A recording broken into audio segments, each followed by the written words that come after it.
ইমানের পথে অবিচল থেকে আমার মরণ যেন হয়।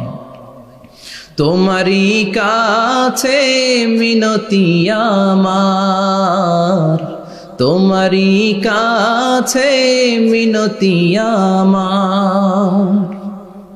মহামহিম দয়াময়,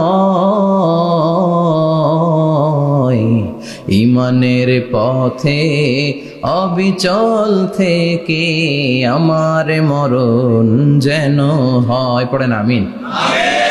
চমৎকার দোয়া হয়ে গেছে না? ইমানের পথে অবিচল থেকে আমার মরণ যেন হয়। আবার পড়েন আমিন। তো যেই ইসলামী সঙ্গীতগুলোর নাশিদগুলোর কথামালা সুন্দর, এগুলো আপনারা গাবেন, এগুলো হৃদয়কে টাচ করে। যেগুলো হৃদয় থেকে লেখা হয় এগুলো হৃদয়কে টাচ করে। যেগুলো হৃদয় দিয়ে বলা হয় এগুলো মানুষের অন্তরে যে টাচ করে, ঠিক কি না? বিশ্বনবী যা বলতেন হৃদয় থেকে বলতেন, প্রাণ খুলে বলতেন, প্রাণ থেকে বলতেন, যেটা মানুষের হৃদয়কে টাচ করত। আবার বিশ্বনবী কথা বলতেন কম, কিন্তু এটার অর্থ ছিল ব্যাপক। বিশ্বনবী বলতেন উতিতু জাওয়ামিউল কালিম, আমাকে আল্লাহ তাআলা জাওয়ামিউল কালিম দিয়েছে। বিশ্বনবী বলতেন অল্প, বলতেন অল্প, কিন্তু এটার অর্থ ব্যাখ্যা বিশ্লেষণ ভলিউমের পর ভলিউম হয়ে যায়, কিন্তু ব্যাখ্যা শেষ হয় না। সুবহানাল্লাহ।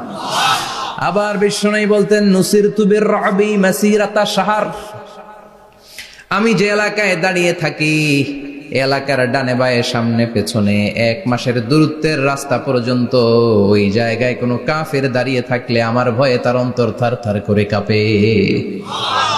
ভয় দিয়ে বিশ্বনবীকে আল্লাহ তাআলা সাহায্য করেছেন। 1 মাস ডানে বায়ে সামনে পেছনে 1 মাসের দূরত্বের ভেতরে যদি কোনো কাফির মুশরিকদের আন্ডা বাচ্চাও থাকে, যত দূরেই থাকুক, বিশ্বনবীর ব্যাপারে তার অন্তরে ভয় আর ধুকধুকানি শুরু হয়ে যায়।